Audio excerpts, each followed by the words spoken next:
Bismillahirrahmanirrahim. Assalamualaikum warahmatullahi wabarakatuh.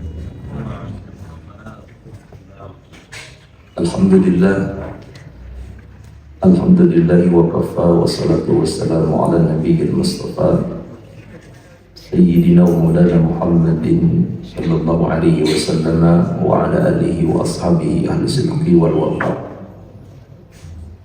Wa ba'du, rabbana ishrah lana sudurana wa yassir lana umurana wahlul 'uqdatam min alsinatina. Allahumma rabbana rzuqna 'ilman nafi'a wa 'amalan mutaqabbala wa rizqan thayyiban. Allahumma ati nufusana taqwaha wa zakkiha anta khairu man zakkaha anta waliyuha wa maulaha. Qala ta'ala a'udzu billahi minasy syaithanir rajim. Bismillahirrahmanirrahim. Walladzina tabawwa'ud dara wal imana min qablihim yuhibbuna man hajara ilaihim wa la yajiduna fi sudurihim hajatan mimma utu wa yu'thiruna ala anfusihim walau kana bihim khasasah wa man yuqa shuhha nafsihi fa ulaika humul muflihun. Sadaqallahul azim. Hadratul mukarramin wal muhtaramin yang saya hormati, semoga Allah muliakan para asatidz wal asatidzah, para sepuh, ini sepuh, bapak ibu, ikhwata iman, jemaah salat subuh Masjid Baitul Mukmin. Kita aturkan syukur dan puja serta puji kehadirat Allah yang maha luhur dan maha tinggi. Subuh ini Allah himpun mewajahkan kita untuk satu bentuk ketaatan yang paling utama, yakni melaksanakan ibadah salat sebagai tiangnya agama. Berharap mudah-mudahan salat kita insya Allah diterima di sisi Allah Subhanahu wa Ta'ala, dan kemudian karenanya ibadah-ibadah yang lain pun juga tercatat sebagai ibadah yang makbul di hadapan Allah. Dan kita insya Allah dengan sholat ini tanha anil fahsya'i wal munkar, dicegah oleh Allah dari perbuatan keji dan munkar. Mudah-mudahan sholat kita ini menopang keimanan kita sebagai tiangnya agama. Imaduddin faman aqamaha faqad aqamaddin. Siapa yang menegakkan sholat maka tegaklah agamanya. Wa man tarakaha faqad hadamaddin. Siapa yang meninggalkannya telah runtuh agamanya. Nabi menganjurkan kita ketika kita sholat dengan kalimat shollu sholata muwaddi'in. Hendaklah kalian sholat dengan sholat wada'. Shollu sholata muwaddi'in. Sholatlah kalian dengan kualitas sholat wada'. Kalau kita mengenal istilah wada' itu untuk haji wada'. Dulu Nabi pernah melakukan haji terakhir yang kita kenal dengan haji wada'.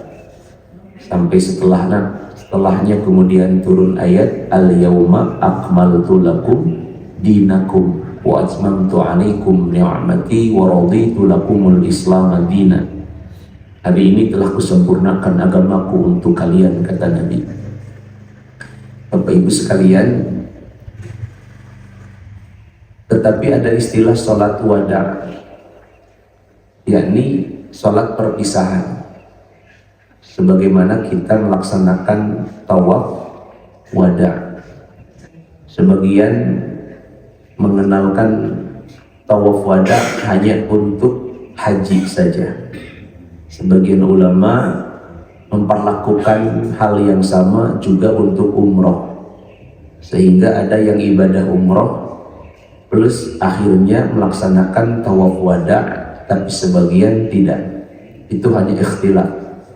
Tetapi intinya wada' artinya perpisahan, seolah-olah tidak akan bisa kita lakukan kembali setelahnya. Demikian sholat, Nabi menganjurkan kalau sholat, sholatlah seperti tidak akan sholat lagi. seolah-olah ini subuh yang terakhir kali. Alhamdulillah setelah sholat kita ngaji, tadarus, nanti beberapa ayat kita akan sama-sama pelajari.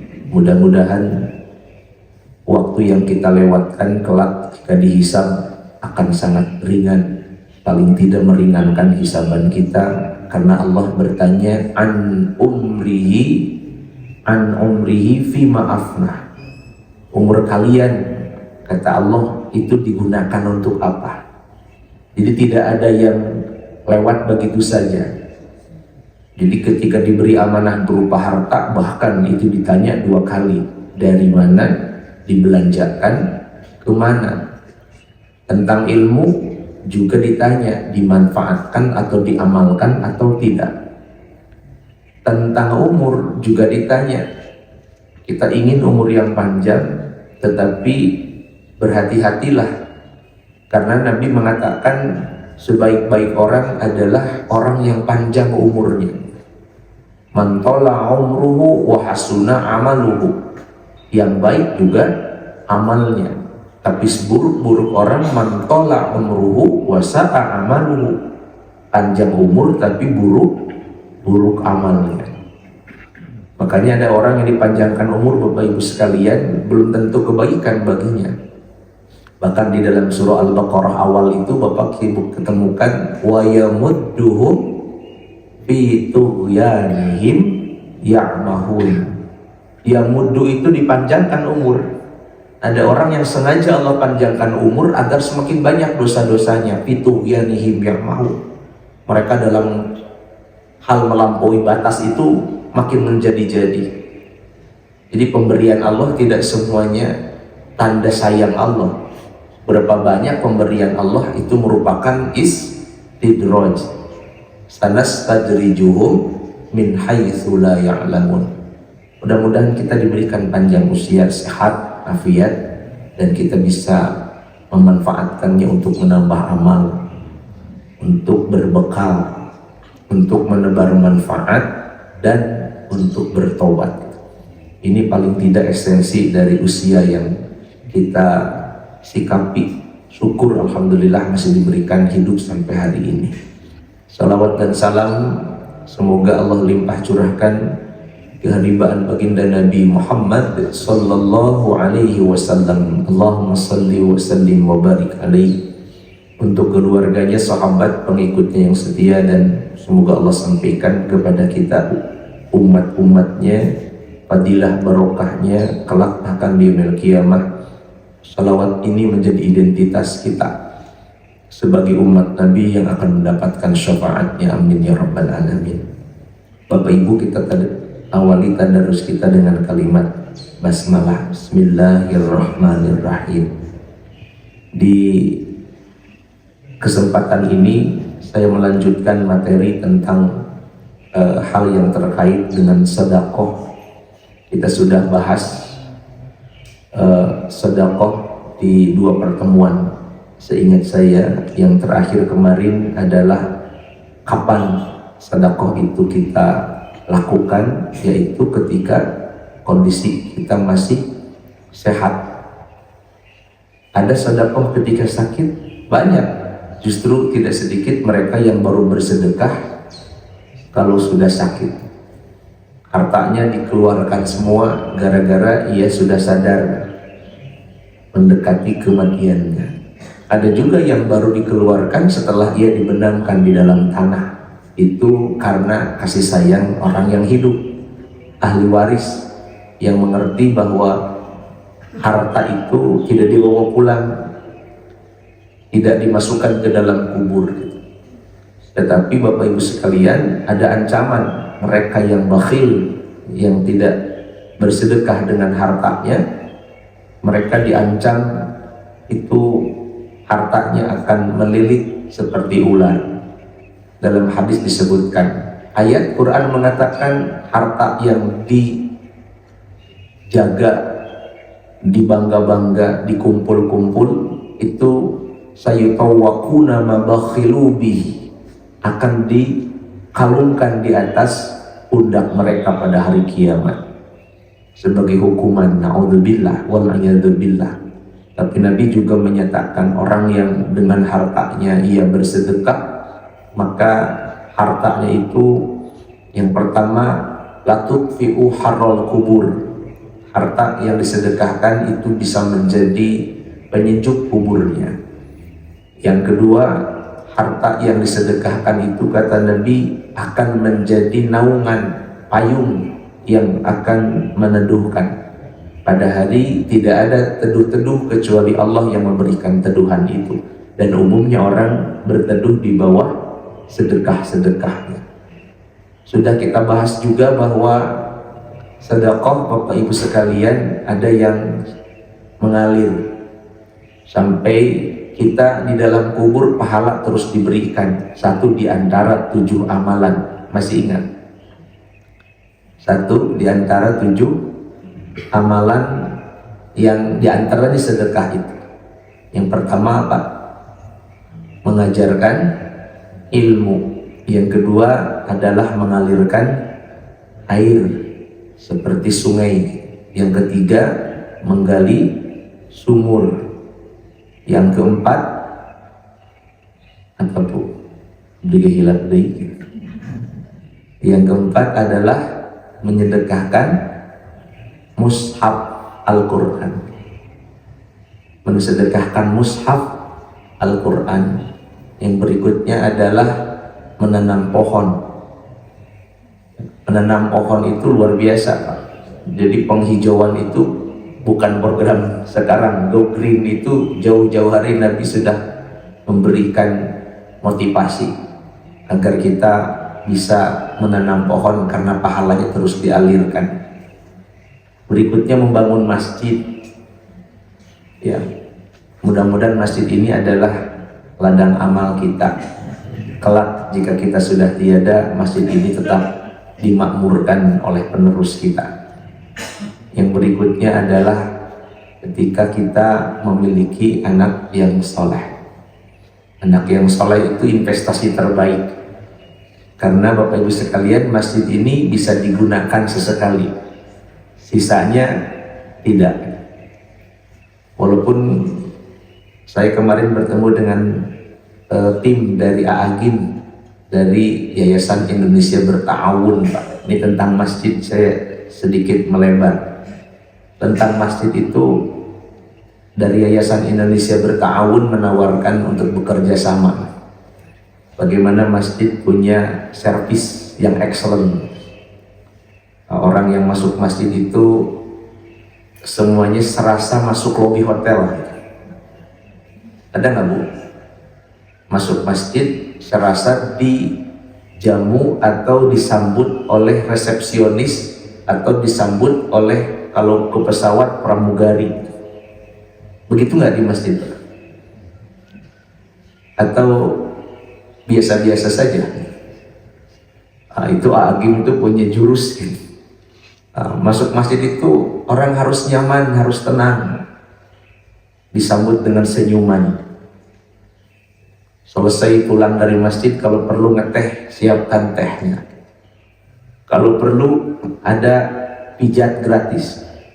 Ada nggak bu di masjid gratis? Kalau ada gimana Pak? Senang gitu ya Pak ya? Wangi, karpetnya bersih, kamar mandinya nyaman, tenang, kendaraannya akan mungkin sandal sepatunya ya itu harus terjamin. Kalau hilang ganti Pak. Sampai begitu seperti di Jogokarian gitu. Itu namanya servicing mereka istilahkan. Ada namanya yang kedua itu social fund. Masjid punya dana sosial yang berkontribusi untuk kedekatan jamaah semua yang terlibat di masjid. Ada semacam santunan dan lain-lain. Ada namanya empowering ummah. Masjid punya usaha. Yang terakhir database silaturahmi. Itu luar biasa Pak. Saya sedang menggagas itu, bukan menggagas, ikut bekerja sama. Modalnya banyak. Nah, bangun masjid yang seperti itu luar biasa, nilai tambahnya lebih banyak. Bahkan disebut masjid bukan hanya 2 jam kepake, karena umumnya 2 jam pak kepakainya. 5 waktu sholat ya kalikan saja mungkin kurang lebih hanya 2 jam kepake, sisanya tidak. Umumnya begitu. Maka kalau masjidnya makmur semakin pahala banyak kita dapatkan. Yang terakhir tadi anak yang soleh, itu bahasan kita di pekan sebelumnya tentang sedekah. Bapak Ibu sekalian, ada istilah yang kita juga sering mengenal, as-sakho, al-jud, dan al-isar. Pernah dengar Bu? Sakho, jud, dan isar. Bahkan sebagian menambahkan sakho, jud, karom, dan isar. Ini ada dalam hadis Nabi Shallallahu Alaihi Wasallam, dan bahkan yang isar itu ada di dalam ayat Al-Quranul Karim yang tadi saya bacakan di muqaddimah. Ada sakho, ada al-jud, ada al-isar, ditambahkan dengan al-karom. Sakho, jud, isar. Ayat di dalam Al-Quran menggambarkan tentang keutamaan mereka yang memiliki sifat-sifat itu. Ini turunan dari bahasan tentang sedekah.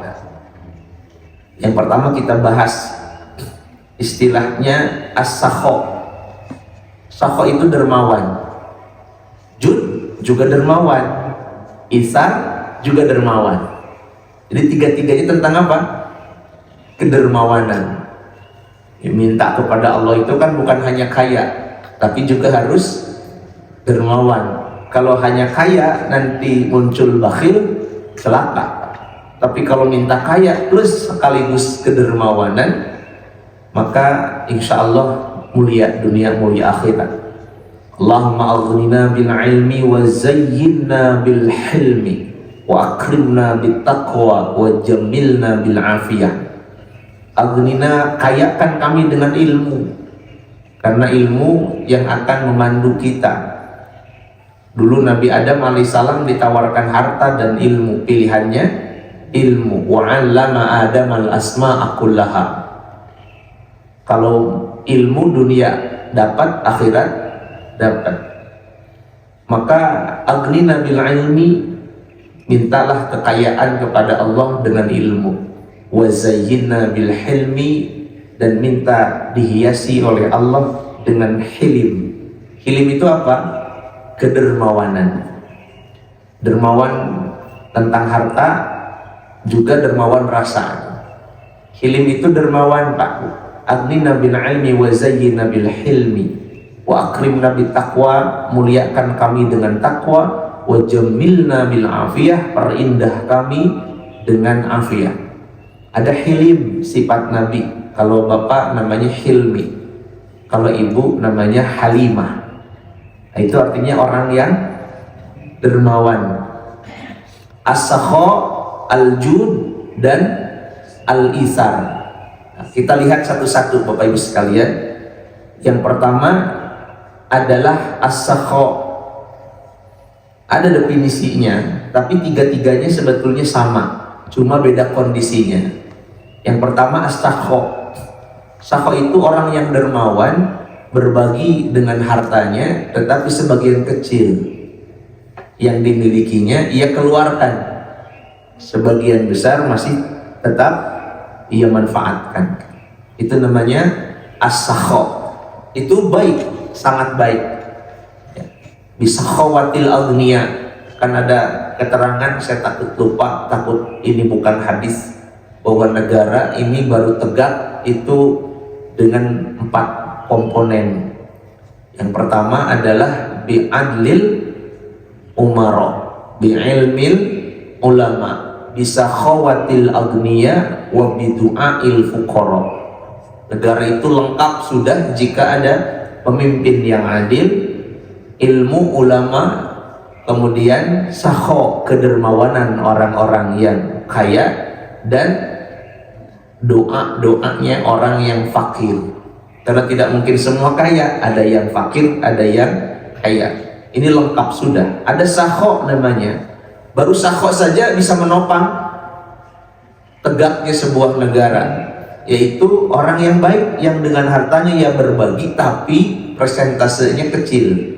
Ia menyedekahkan hartanya sebagian kecil, sebagian besarnya ia manfaatkan.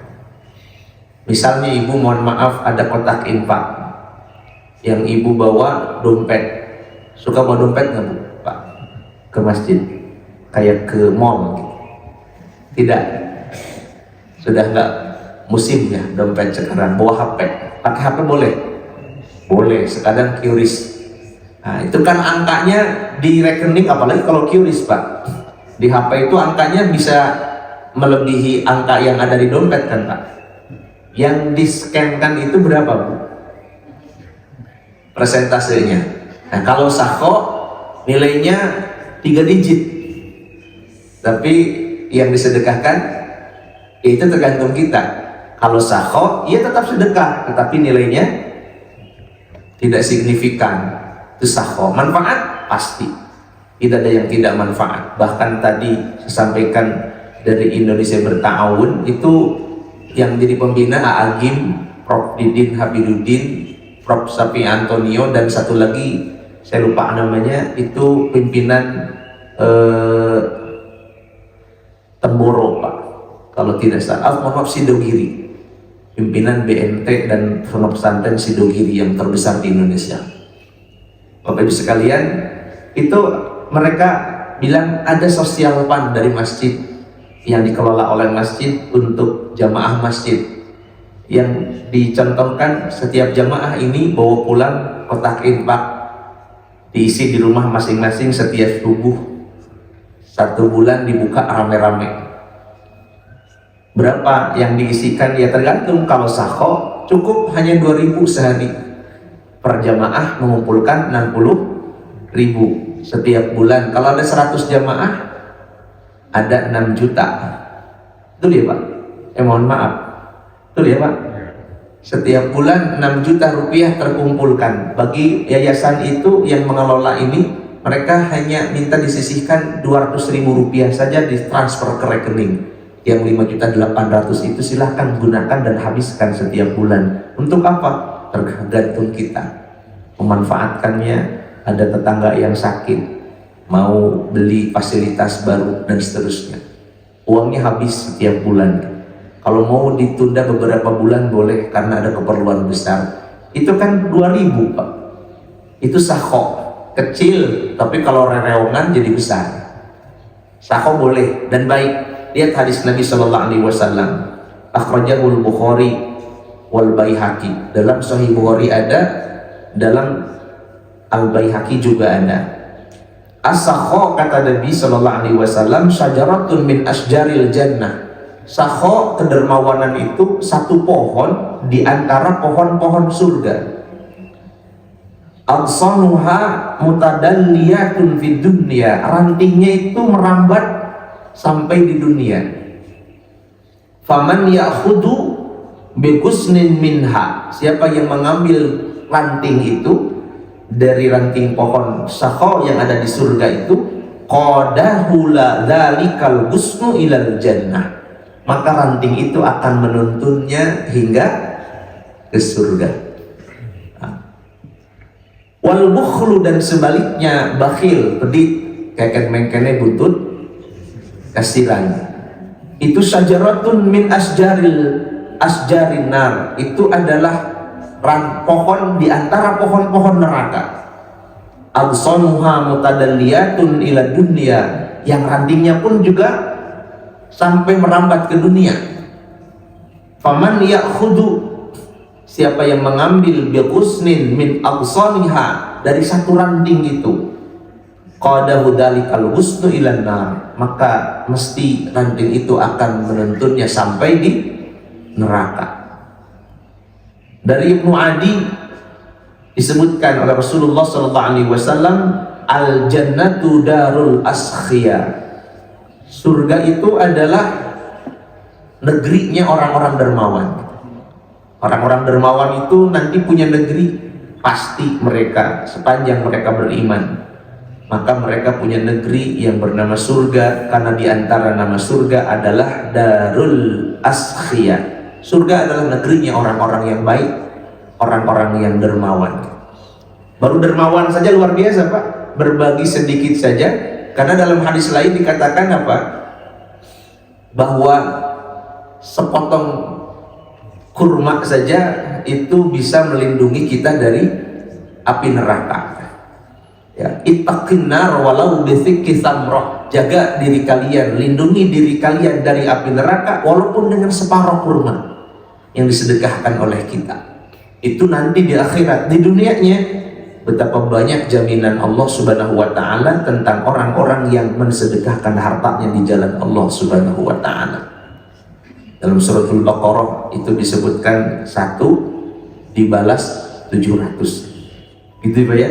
1 ibaratnya biji yang ditanam nanti mengeluarkan 7 batang atau 7 ranting. Nanti setiap ranting itu berbuah 100. Jaminan Allah Subhanahu wa taala. Di dunia tanfa'ul bala, Bapak Ibu sekalian, dalam kitab Irsyadul Ibad itu diuraikan tentang kisah di dunia.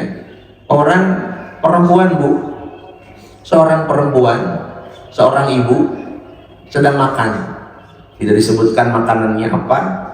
Tiba-tiba ada yang meminta-minta, orang fakir. Ketika sedang makan, orang fakir minta, tolong berikan kepada saya makanan Anda. Maka dia keluarkan yang ada di mulut itu sebagian. Beneran ini dikasih Pak, dikasih, dimakan oleh orang fakir itu. Sudah lewat cerita itu, berlalu beberapa waktu. Ketika sang ibu itu sedang mengurus rumahnya, ibu ini punya anak kecil yang masih disusuinya. Si ibu ini sedang mengurus keperluan rumah tangganya, beberes. Anaknya disimpan, diletakkan mungkin di sebuah tempat. Tiba-tiba ada serigala yang datang, dan serigala itu kemudian langsung menerkam dan membawanya pergi. Ibu tidak punya kuasa, sieun atau ibu tidak punya keberanian ya mengejar apalagi melawan, hanya teriak, ya Allah anak saya, ya Allah anak saya. Serigala itu pergi, tapi tiba-tiba turun malaikat perintah Allah. Kata Allah, turun wahai malaikatku, selamatkan bayi dari ibu itu. Dibukalah mulut serigala itu, kemudian diambil anak itu, diusaplah dengan tangannya, maka kemudian luka-lukanya itu pulih seperti sedia kala. Anak itu diserahkan kepada sang ibu, bahkan dalam riwayatnya disebutkan Allahu yuqri'ukas salam, yuqri'ukis salam. Allah menyampaikan salam kepadamu wahai ibu, kata sang malaikat. Aku diperintahkan menyelamatkan anakmu karena apa? Untuk membalas suapan dengan suapan. Ini adalah balasan atas suapan, dikeluarkan dari suapan atas suapan. Ibu pernah mengeluarkan satu suapan dan diselamatkanlah bayi sang ibu dari suapan, maksudnya mulut si serigala. Dunia sudah sedemikian, berapa banyak fadilah-fadilah keutamaan. Itu namanya sakho. Ya, sakho itu dermawan tapi memang tidak signifikan. Ya, itu pun baik. Kita punya uang di dompet ibu, dibawa ke masjid pengajian, ada kotak infak, ada 100, ada 50, ada yang 20, ada yang 10 dan 5.000. Yang dimasukkan kotak infak yang mana? Tergantung apa ya. Kalau sakho, ya keluarkan pasti sebagian, tapi kecil nilainya. Bukan 5.000, bahkan ada yang mengeluarkan bukan dari dompet, tapi dari saku, 2.000. Itu pun baik. Ya nilainya kan akan bergantung.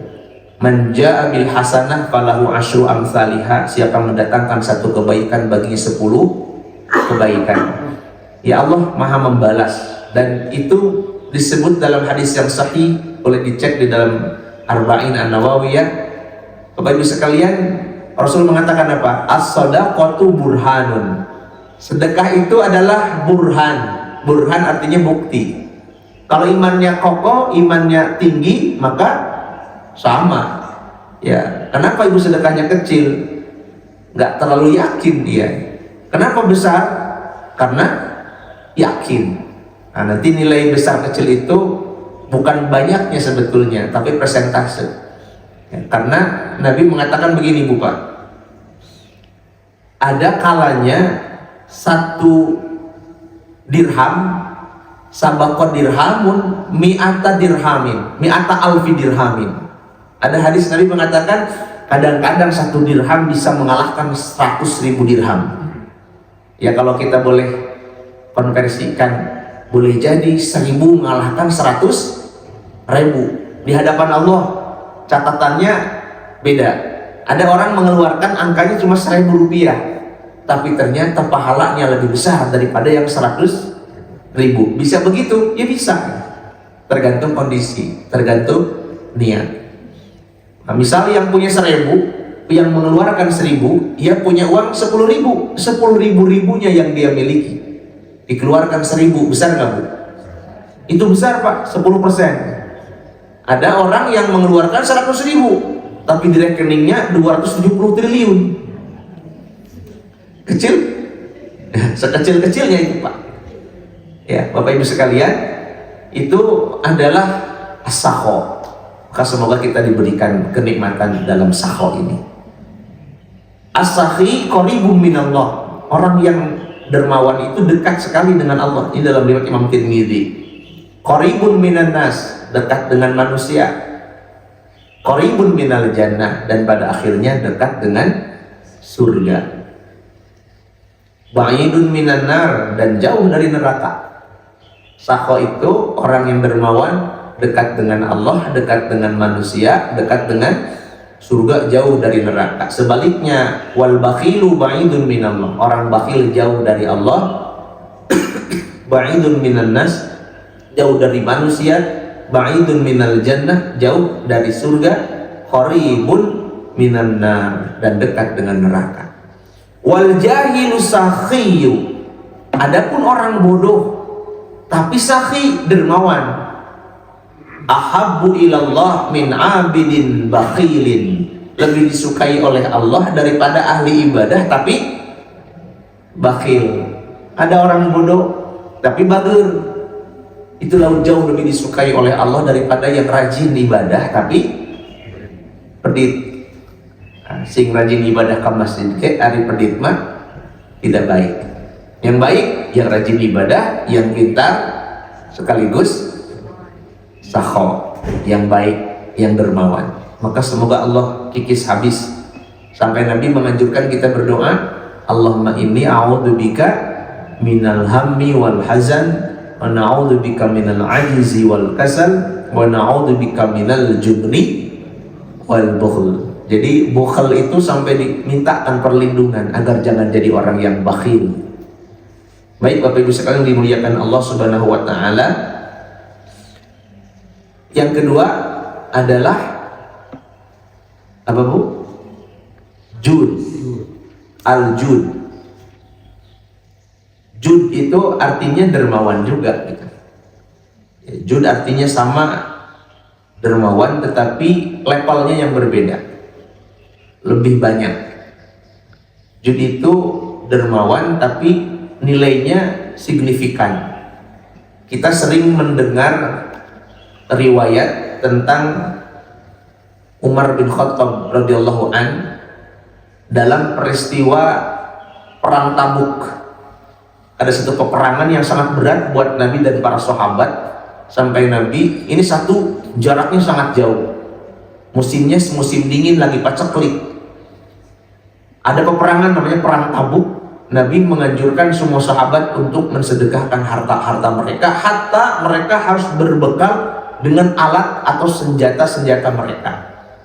Jadi negara lagi berat nih Pak kondisi keuangannya, maka kaum muslimin pada saat itu diminta untuk mensedekahkan harta. Ada yang sedekah dengan harta terbaik mereka yang mereka punya, yang nilainya mungkin sangat luar biasa. Ada juga yang tidak seberapa. Kan gini Pak, ada yang tidak seberapa sampai sedekahnya apa Bu? Segenggam kurma gitu. Gak punya apa-apa, tapi ingin sedekah. Maka dikeluarkan sedekahnya berupa segenggam kurma. Ini sakho atau jud? Tergantung. Kalau dia punya berkilo-kilo kurma berarti sakho. Tapi kalau ia tidak memiliki kurma, sebagian kecil dia sisakan, sebagian besar dia sedekahkan di jalan Allah, namanya jud. Ada seorang sahabat sampai nangis, Pak. Kenapa? Orang lain mensedekahkan sampai yang mereka punya adalah kurma segenggam, dibawa di hadapan Nabi, dikumpulkan di depan masjid Nabi. Sahabat ini nggak punya, apalagi kalau uang, apalagi kalau senjata. Kurma segenggam saja dia tidak punya. Malamnya dia berdoa kepada Allah, ya Allah, saya adalah orang yang paling fakir di Madinah ini. Nabi sudah memerintahkan kaum muslimin mensedekahkan harta terbaik mereka, dan mereka melakukannya kecuali saya. Saya menyaksikan di depan mata kepala semua berbagi, semua mensedekahkan, kecuali saya, ya Allah, harta segenggam kurma pun saya tidak memilikinya. Apa yang dikatakan ibu? Malam ini ya Allah, saya sedekahkan kehormatan saya. Jika orang-orang pernah menyakiti, menzolimi saya selama ini sepanjang umur saya, maka hari ini sudah saya sedekahkan kehormatan saya, halal bagi mereka. Apa yang terjadi Bapak Ibu sekalian? Itu menjelang tidur atau di keheningan malam dia berdoa. Besok paginya sholat subuh jamaah, Nabi mengumumkan, tadi malam yang sedekahnya tadi malam siapa yang bersedekah, gitu kalimatnya. Siapa yang tadi malam bersedekah? Itu jempling, Pak, semuanya diam. Karena nggak ada yang sedekah di waktu malam, semua sedekah dikumpulkan di waktu siang di depan masjid Nabi. Siapa yang tadi malam sedekah, kata Nabi, Allah menerima sedekahnya, bergetar arsy Allah karena sedekahnya. Yang dimaksudkan oleh Nabi adalah orang ini, dia mensedekahkan apa? Kehormatannya. Saking nggak punyanya, ya Allah, halal semua yang pernah menyakiti saya maafkan, dan itu halal bagi mereka. Sedekah kehormatan. Nah, Bapak Ibu sekalian yang dimuliakan Allah. Tapi ada juga peristiwa yang Umar bin Khattab itu sampai hari ini kita akan mengenangnya. Wa qala Umar radhiyallahu an. Umar berkata, Rasulullah sallallahu alaihi wasallam an natasaddaqa. Rasulullah memerintahkan kami semua, kata Umar bin Khattab, untuk bersedekah. Fawafaqa dzalika malan indi faqultu al-yaum asbiqu Abu Bakrin radhiyallahu an in sabaqtuhu yauman. Aku hari ini akan mensedekahkan harta terbaikku, kata Umar, dan hari ini aku akan bisa mengalahkan Abu Bakar. Karena selama itu, sampai hari itu belum pernah ia bisa mengalahkan Abu Bakar dalam sedekah. Sampai perlombaan itu dalam sedekah, bukan lomba-lomba dalam mengumpulkan harta, tapi lomba-lomba dalam banyak-banyakan sedekah. Kan ada kesempatan orang meninggal, kata Nabi, siapa yang akan membebaskan hutangnya? Selalu siapa? Abu Bakar yang paling dulu. Maka Masya Allah, ini orang yang susah dikejar kebaikan-kebaikannya. Umar mengatakan, hari ini aku bisa mengalahkan Abu Bakar. Kenapa? Karena Umar bawa harta terbaik yang dimilikinya. Faji'tu binisbi mali, karena aku datang kepada Nabi dengan separuh harta. Faqala Rasulullah sallallahu alaihi wasallam, ma abqaita li ahlika, wahai Umar, kau bawa harta yang banyak. Berapa banyak yang kau sisakan untuk keluargamu? Faqultu mithluh ya Rasulullah, separuhnya. Seperti ini juga. Jadi yang dibawa ke Nabi 50%, yang disisakan untuk istri dan anak-anaknya juga 50%-nya. Fa'ata Abu Bakar radhiyallahu an bi kulli malih. Faqala Rasulullah sallallahu alaihi wasallam, ma abqaita li ahlik? Qala abqaitu lahumullah wa rasuluh. Faqultu la usabiquka bi syai'in abada. Kata Abu Bakar ketika datang dengan semua hartanya, Rasul bertanya, apa yang kau tinggalkan untuk anak dan istrimu, keluargamu Abu Bakar? Abu Bakar menjawab, aku tinggalkan bagi mereka Allah dan Rasulnya saja. Ini apa, Bu? Kira-kira sakho atau jud? Sudah level apa? Sudah level jud. Maka apa yang dikatakan oleh Umar bin Khattab? Fakultu, aku berkata, la usabikuka bisyai'in abada ya Allah, sampai kapanpun aku tidak bisa melewati kebaikan-kebaikan wahai Abu Bakar, kata Umar. Nah, ini yang disebut dengan jud. Jud artinya sedekah juga, dermawan juga, tapi nilainya yang tersisa. Dua-duanya itu bisa dikatakan jud gitu. Ya, Umar bin Khattab al-jud dan Abu Bakar juga al-jud. Sedekahnya banyak maksud saya. Ibu ikhwata iman yang dimuliakan Allah Subhanahu wa taala, maka soha benar sekali anna Rasulullah sallallahu alaihi wasallam kana ajwad min rihil mursalah. Rasulullah itu adalah orang yang ajwan, sangat dermawan, melebihi kedermawanan rih, angin al-mursalah yang bertiup. Maksudnya apa, Bu? Angin bertiup milah-milih nggak kira-kira, Bu? Kalau angin ada yang gerah, ada yang kedinginan, milih nggak? Enggak kan? Yang kedinginan kena, yang gerah juga kena. Semuanya kena. Ketika angin berhembus itu semuanya kena. Nah, orang ajwan itu, dan Rasulullah jauh lebih ajwan, jauh lebih dermawan daripada angin. Maksudnya Rasulullah itu, Bapak Ibu sekalian, melihat orang tidak, orang baik dikasih, yang tidak baik tidak. Tapi semua orang kena kebaikannya. Hatta itu musuhnya, yang sering kita mendengar bagaimana Rasulullah itu berbagi kebaikan kepada orang yang meludahinya, ya, kepada orang yang meludahinya setiap pagi. Maka Rasulullah ketika orang tersebut, si ibu sebetulnya yang meludahi Nabi setiap pagi, ketika orang itu sakit, yang datang pertama kali menjenguk dan membawa hantaran makanan itu adalah Nabi Shallallahu Alaihi Wasallam. Kira-kira kita bisa nggak, Bu, masihan oleh-oleh kamu pedit? Bisa ya? Kalau berbagi kan umumnya kepada siapa? Yang suka ngasih, ya kita kasih. Kita pilih, tetangga kan ada 10 nih, yang paling baik siapa? Jadi ingatan kita kalau ngasih kepada yang baik. Pulang dari Garut bawa oleh-oleh, oleh-olehnya dodol. Karena ada orang Ciamis dan Tasik yang pulang oleh-oleh bawa opak ranginang, dia pulang begitu Lebaran. Maka yang ibu kasih pertama kali bapak siapa? Yang suka ngasih ranginang itu. Jadi tukeran, dia ngasih ranginang sama saroja, ibu kasih dodol dan kerupuk kulit. Ya, itu karakter umum yang kita miliki. Tapi Nabi tidak, ajwad minar rihil mursalah, lebih dermawan daripada angin yang berhembus. Karena siapa saja mendapatkan kebaikan, hatta itu orang yang memusuhi, menyakiti Nabi Shallallahu Alaihi Wasallam. Itu namanya al-jud. Yang ketiga, Bapak Ibu sekalian, ada yang disebut apa? Al-ithar. Mohon maaf tadi tentang al-jud, tentang nilai, bukan berarti jumlahnya, Pak, sekali lagi, tapi persentase. Dia menyisakan sedikit, maksudnya yang lebih banyak adalah yang ia keluarkan. Sahabat yang paling banyak sedekah dengan nilai yang tidak terhingga itu adalah sahabat Abdurrahman bin Auf. Itu orang yang jud, Masya Allah. Sekali datang kepada istri Nabi, kan istri Nabi semuanya yang 11, Bapak Ibu sekalian, itu dijamin nafkahnya setelah wafatnya Nabi. Semua istri Nabi jaminan Abdurrahman bin Auf kehidupannya.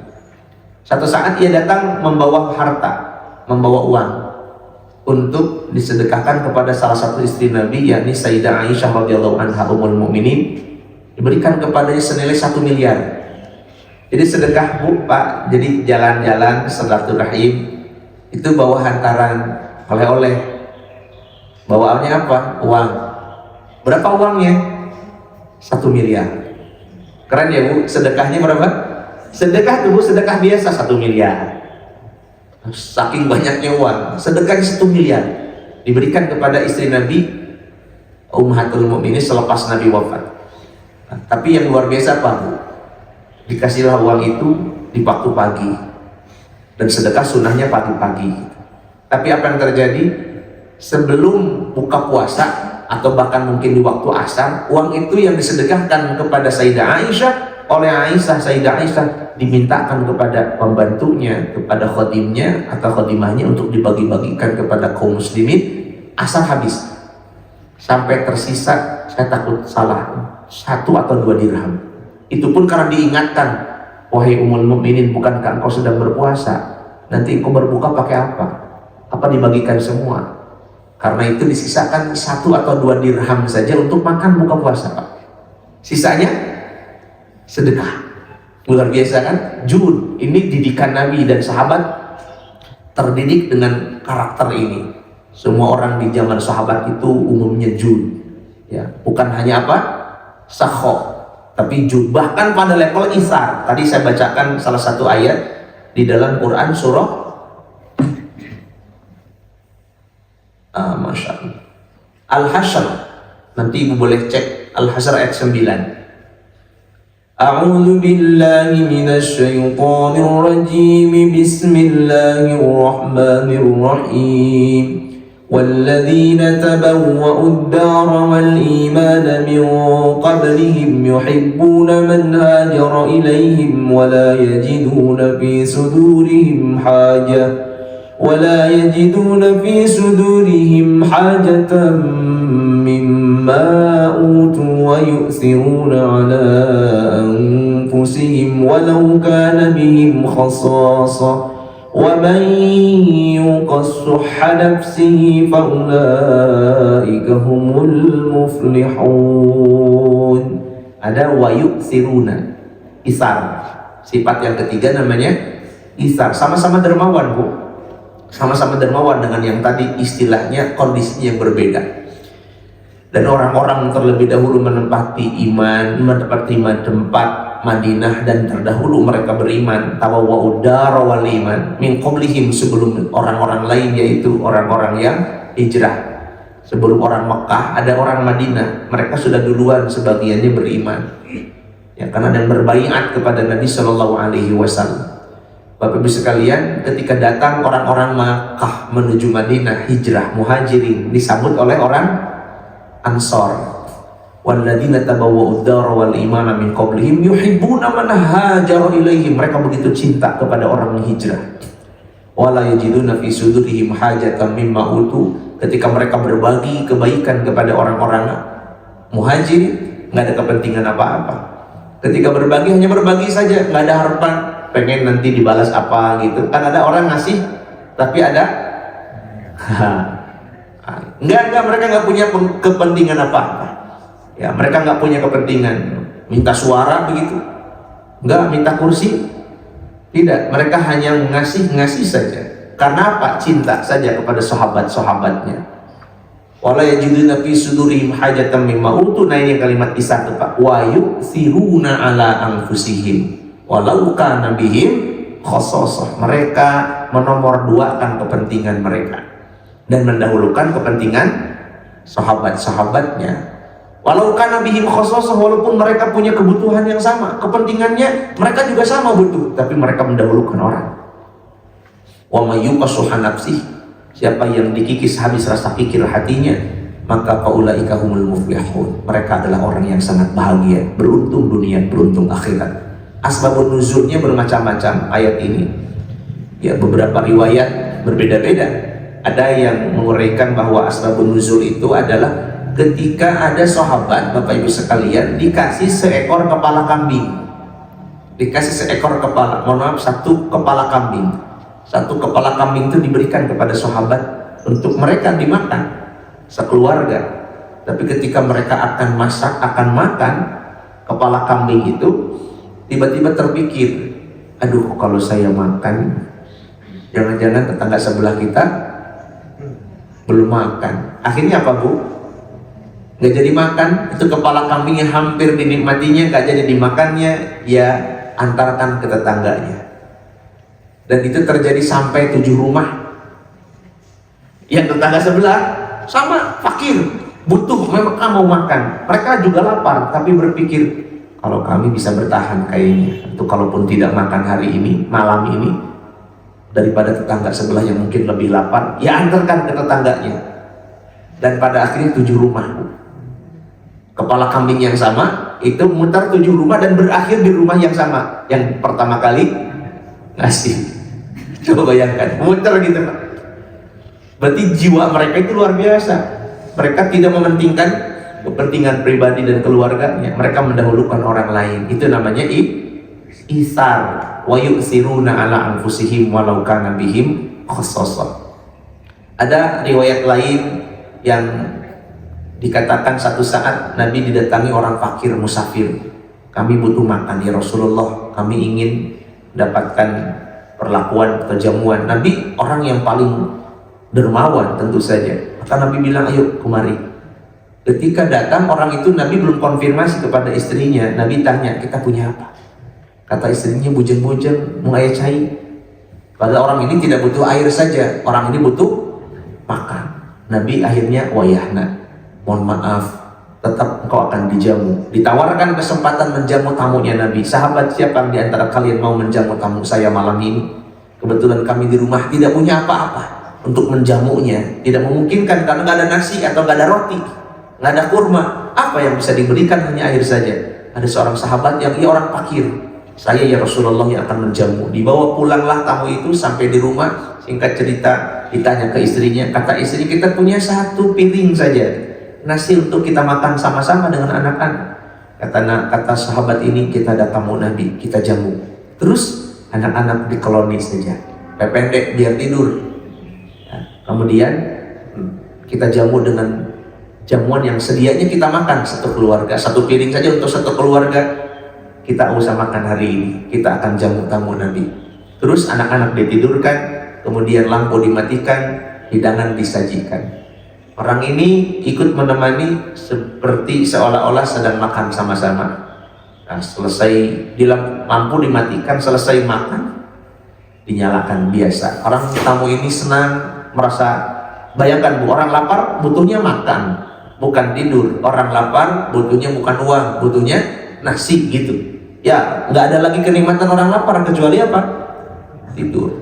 Tidur, makan. Orang lapar dikasih tidur bisa? Nggak bisa. Di jalan-jalan, Bu, jalan-jalan yuk tapi lapar. Ngaji juga nggak mau kalau lapar. Sholat aja berantakan kalau lapar.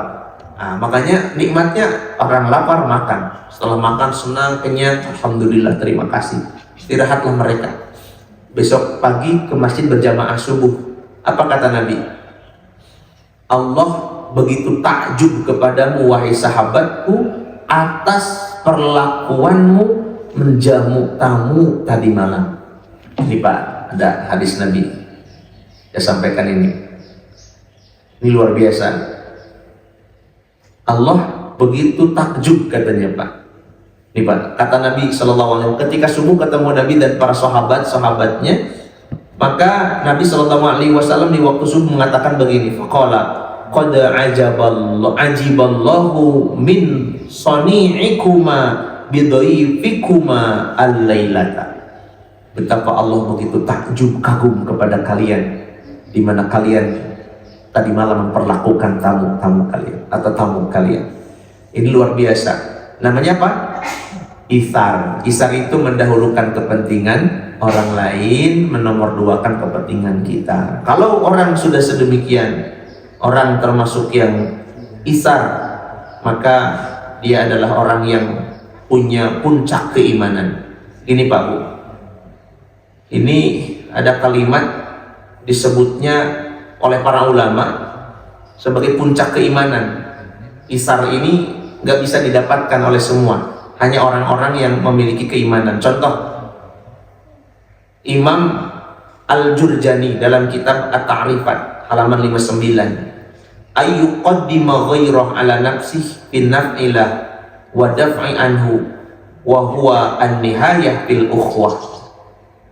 Bapak Ibu sekalian, yang disebut dengan itsar adalah mendahulukan orang lain atas dirinya dalam memberi manfaat atau menolak keburukan darinya. Dan itsar ini adalah puncak dari ukhuwah atau persaudaraan. Jadi kalau benar-benar bersaudara, kalau benar-benar kita memiliki sahabat, ya puncaknya tadi mendahulukan sahabat kita. Wadzalika yansha'u an quwwatil yakin. Tidak mungkin orang bisa mendapati itsar dalam dirinya kecuali muncul dari kuatnya keyakinan, wa taukidil mahabbah, dan kokohnya keteguhannya cinta. Kalau benar-benar cinta dengan sahabatnya, bukan cinta palsu ya, tetapi cinta beneran, kelihatan nanti dalam kondisi tertentu dia akan mendahulukan orang yang dicintainya. Sebagaimana ibu, banyak di zaman dulu, zaman sekarang mungkin nggak ada lagi, di keluarga kita paling tidak, kalau ada makanan, anak makan, ibunya bilang apa? Udah makan aja ibu mah. Sudah, padahal belum. Nah, itu cinta. Kalau sudah begitu susah kan. Yang namanya cinta udah duluan aja. Padahal dia lapar juga. Saya masih ingat ibu saya dulu, kalau makan, kalau potong ayam, dia makan apanya? Ceker, kalau enggak kepala dan buntutnya gitu ya. Nah, dia saya tanya, boleh nggak makan ini? Nggak boleh, makan buntutnya. Ini bikin apa? Bikin apa? Orang tua dulu kan begitu. Jangan ini kamu makan cekernya, nanti kamu tulisannya jelek. Gitu. Jangan makan kepala, kamu nanti bodoh. Gitu. Karena ayam bodoh benang ditewak. Nah, Bapak Ibu, padahal bukan itu alasannya ya. Mereka itu sebetulnya juga sama, tapi mendahulukan anaknya. Kenapa?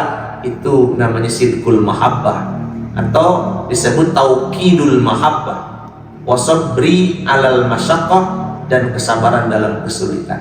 Wallahu a'lam bishawab. Ini kira-kira dapat disampaikan 3 hal. Ada satu lagi namanya al-karom. Sebelum isar namanya karom. Bedanya karom itu Bapak Ibu sekalian tidak diuraikan di hadis ini. Al-karom artinya menurut para ulama adalah kebaikan tanpa diminta. Kalau tadi semuanya apa? Ada orang minta kita kasih. Ya, ada kotak infak, ada orang yang datang minta. Ini enggak, orangnya sama sekali tidak minta, tapi kita tahu dia butuh. Peka. Orang yang karom itu peka. Orang ini butuh, dan kita tidak pura-pura tidak tahu.